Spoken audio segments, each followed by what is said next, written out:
in the heart of a remote forest, far from civilization. A US military team is sent on what seems like a routine mission. But what they find in the darkness isn't just a missing reconnaissance team.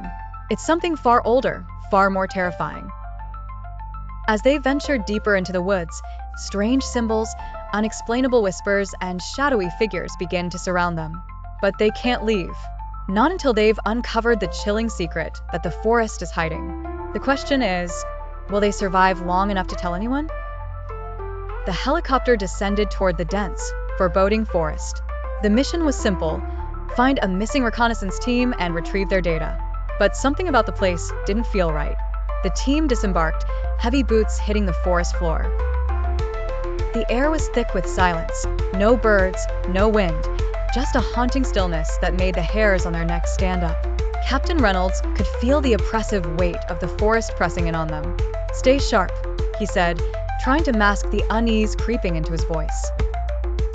They moved forward, and with each step, the forest seemed to grow darker, more suffocating. Sergeant Davis, ever the skeptic, kept his mind focused. "It's just the isolation messing with us," he muttered. But even he couldn't ignore the strange chill settling into his bones. They reached a clearing.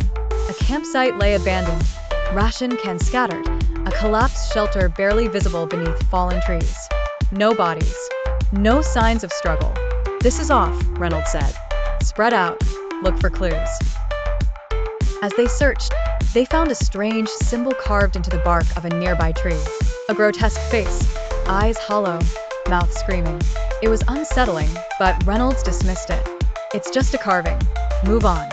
But Private Thomas wasn't so sure. "It's not right."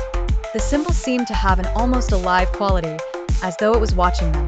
And then, the whispers began.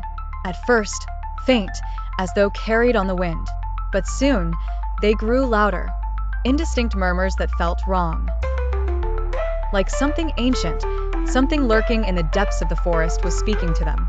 Davis tried to communicate, but the radio was pure static. The signal had cut out entirely. "Stay close," Reynolds ordered, but even his voice wavered. The whispers turned to growls, low, guttural sounds. The air vibrated with an unnatural hum. Shadows flitted just beyond the trees, too fast to be human. Something was out there. And then came the scream, a blood-curdling, animalistic wail that echoed through the trees. It wasn't human. It wasn't anything they could understand. "Check the perimeter," Reynolds shouted. But as they looked around, soldiers began to vanish. Private Thomas was the first. One moment standing next to them, the next gone.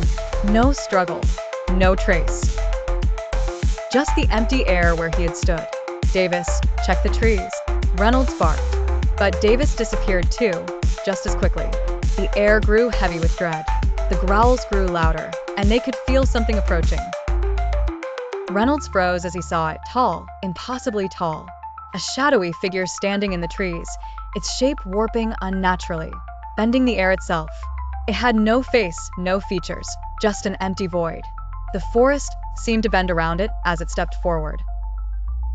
With each movement, the ground trembled beneath them. "You shouldn't have come," the figure whispered. The last thing Reynolds heard was the snap of his neck, and then nothing but darkness. The forest had claimed them all.